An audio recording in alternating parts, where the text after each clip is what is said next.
വാർത്തകളും നോട്ടിഫിക്കേഷനും ലഭിക്കാൻ ഉടൻ തന്നെ സബ്സ്ക്രൈബ് ചെയ്യുക. തൊട്ടപ്പുറത്തുള്ള ബെൽ ഐക്കണിൽ ക്ലിക്ക് ചെയ്തുകൊണ്ട് ഓൾ എന്നുള്ള ഓപ്ഷൻ തിരഞ്ഞെടുക്കും. വളരെയധികം സങ്കടപ്പെടുത്തുന്ന ഒരു വാർത്തയിലേക്കാണ് ഏവരുടെയും ശ്രദ്ധ ക്ഷണിക്കുന്നുള്ളത്. നമ്മളൊക്കെ ജാഗ്രത പാലിച്ചില്ല എങ്കിൽ വലിയ അപകടം നമ്മളിലേക്ക് എത്തപ്പെടും. സുരക്ഷയ്ക്കായി നമ്മൾ തന്നെ മുന്നോട്ട് വരിക. കേരളം വീണ്ടും പ്രളയഭീതിയിലേക്ക് കടന്നു പോവുകയാണ്. അറബിക്കടലിൽ രൂപപ്പെട്ട ചക്രവാത ചുഴി കേരളത്തെ ഭീതിയുടെ മുൾമുനയിൽ നിർത്തുമോ?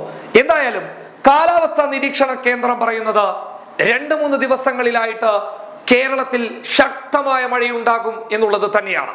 അതുകൊണ്ട് തന്നെ വലിയ രീതിയിലുള്ള ഒരു ജാഗ്രത കേരളത്തിലെ ജനങ്ങളിൽ ഉണ്ടായിരിക്കണം എന്നുള്ള നിർദ്ദേശങ്ങൾ ഇപ്പോൾ പുറത്തു വരുന്നുണ്ട്. നമുക്ക് അറിയാവുന്ന വിഷയമാണ്. ഇന്ന് നമ്മളെ ഏറെ വേദനിപ്പിച്ചത് 4 മരണങ്ങൾ ഇന്ന് കേരളത്തിൽ റിപ്പോർട്ട് ചെയ്തു എന്നുള്ളതാണ്. ഇതിൽ 2 കുട്ടികളുടെ മരണം നമ്മളെ ഒരുപാട് വേദനിപ്പിച്ചു എന്നുള്ളത് എടുത്തു പറയേണ്ട മറ്റൊരു കാര്യമാണ്. കരിപ്പൂരിൽ വീട് ഇടിഞ്ഞു വീണ് 2 കുട്ടികളാണ് മരിച്ചത്. 9 വയസ്സ് പ്രായമുള്ള ഒരു കുട്ടിയും 7 മാസം മാത്രം പ്രായമുള്ള ഒരു പിഞ്ചു കുഞ്ഞുമാണ് മരിച്ചത്. ആ വീട്ടിൽ കുട്ടികളുടെ മാതാവ് അത്ഭുതകരമായി രക്ഷപ്പെട്ടു എങ്കിൽ പോലും അതൊരു വേദന തന്നെയാണ്. 2 കുട്ടികളുടെ വേദന മലപ്പുറത്തെ കണ്ണീരിലാഴ്ത്തി, കേരളത്തെ കണ്ണീരിലാഴ്ത്തി എന്നുള്ളത് മറ്റൊരു വാർത്തയാണ്.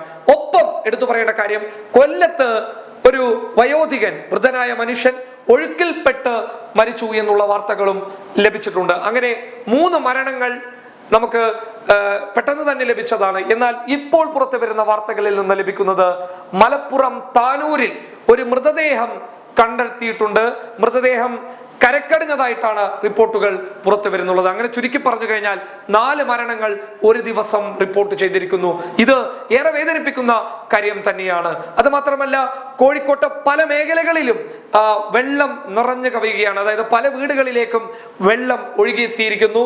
നഗരങ്ങളിൽ വെള്ളം കെട്ടിക്കിടക്കുകയാണ്. അങ്ങനെ കോഴിക്കോടിന്റെ വിവിധ മേഖലകളിൽ കനത്ത ജാഗ്രതാ നിർദ്ദേശമാണ് അധികൃതർ നൽകിയിട്ടുള്ളത്. മലപ്പുറത്തും സമാനമായിട്ടുള്ള പ്രശ്നങ്ങൾ റിപ്പോർട്ട് ചെയ്യുന്നുണ്ട്. പാലക്കാട് അട്ടപ്പാടി ചുരത്തിൽ മണ്ണിടിച്ചിലുണ്ടായിട്ട് അവിടെ ഗതാഗത കുരുക്ക് വലിയ സമയം നീണ്ടുനിന്നു എന്നുള്ളതാണ്. വലിയ വലിയ പാറ കഷ്ണങ്ങൾ ഈ ചുരത്തിലേക്ക് വീണിട്ടുണ്ട്. അത് കാരണം ഗതാഗത തടസ്സം അവിടെ രൂപപ്പെട്ടിരിക്കുകയാണ്. കൊല്ലം അങ്ങനെ തുടങ്ങുന്ന കേരളത്തിലെ വിവിധ ജില്ലകളിൽ മഴക്കെടുതി രൂക്ഷമായി റിപ്പോർട്ട് ചെയ്തിട്ടുണ്ട്. ഏകദേശം 27ഓളം ക്യാമ്പുകളിലായിട്ട് 622 പേരെ മാറ്റിപ്പാർപ്പിച്ചിട്ടുണ്ട്. ഇതിൽ കോഴിക്കോട് ജില്ലയിൽ മാത്രമായിട്ട് 15ഓളം ക്യാമ്പുകളുണ്ട്. ഈ 15ഓളം ക്യാമ്പുകളിൽ 422 പേരെ മാറ്റിപ്പാർപ്പിച്ചിട്ടുണ്ട് എന്നുള്ളതാണ് ഇപ്പോൾ ലഭിക്കുന്ന റിപ്പോർട്ടുകൾ. നിലവിൽ 9ഓളം ജില്ലകളിൽ യെല്ലോ അലേർട്ട് പ്രഖ്യാപിച്ചിട്ടുണ്ട്. എന്താണ് നിങ്ങൾ പാലിക്കേണ്ട നിർദ്ദേശങ്ങൾ, നിങ്ങൾ മനസ്സിലാക്കേണ്ട കാര്യങ്ങൾ എന്ന് ചോദിച്ചു കഴിഞ്ഞാൽ തീർച്ചയായും അത് ജാഗ്രതയുടെ കാര്യം തന്നെയാണ്. അതായത് മലയോര മേഖലകളിലേക്ക് പോകുന്ന ആളുകളൊക്കെ ശ്രദ്ധിക്കുക. രാത്രികാലങ്ങളിലുള്ള യാത്രകൾ പരിപൂർണമായും ഒഴിവാക്കുക. താഴ്ന്ന പ്രദേശങ്ങളിൽ ജീവിക്കുന്ന ആളുകളൊക്കെ ഒരു ജാഗ്രതയോട് കൂടിയിട്ട് കാര്യങ്ങൾ കൈകാര്യം ചെയ്യുക എന്നുള്ളതാണ് എടുത്തു പറയേണ്ട കാര്യം.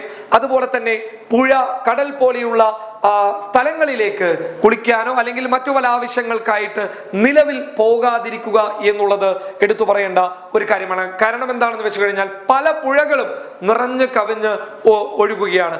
ഒപ്പം മീൻപിടുത്തം പോലെയുള്ള കാര്യങ്ങൾ വളരെ ശ്രദ്ധിച്ച് നമ്മൾ മനസ്സിലാക്കേണ്ട ഒരു കാര്യമാണ്. സ്വാഭാവികമായിട്ടും ഇത്തരം സാഹചര്യങ്ങളിൽ മീൻ പിടിക്കാൻ പോകാറില്ല.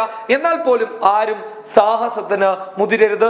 പ്രളയം ബാധിക്കപ്പെട്ടിട്ടുള്ള അല്ലെങ്കിൽ മഴക്കെടുതി ബാധിക്കപ്പെട്ടിട്ടുള്ള, പ്രളയം എന്ന് പറഞ്ഞതിൽ തെറ്റുണ്ട്, പ്രളയം റിപ്പോർട്ട് ചെയ്തിട്ടില്ല, മഴക്കെടുതി ബാധിച്ചിട്ടുള്ള പ്രദേശങ്ങളിലേക്ക് ജാഗ്രതാ നിർദ്ദേശങ്ങൾ നൽകാൻ വേണ്ടിയിട്ട് പോകുന്ന ആളുകളൊക്കെ ശ്രദ്ധിക്കേണ്ട ഏറ്റവും പ്രധാനപ്പെട്ട കാര്യം എന്ന് പറയുന്നത്, നിങ്ങൾക്ക് ഇത്തരം സേവനങ്ങൾ ചെയ്തിട്ട് മുൻപരിചയം ഉണ്ടാകണം.